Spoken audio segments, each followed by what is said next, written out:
I've seen a lot in my career, but these pictures...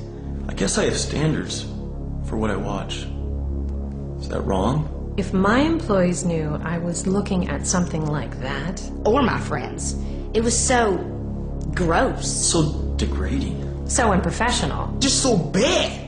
I mean, who shoots this stuff? I've seen more interesting stories on cereal boxes. The guys are mean, the girls look desperate.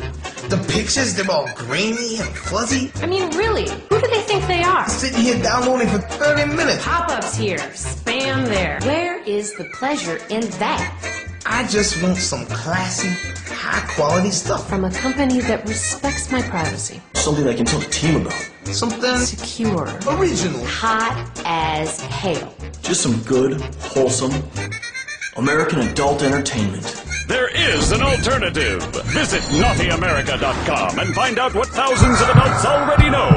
The difference is here.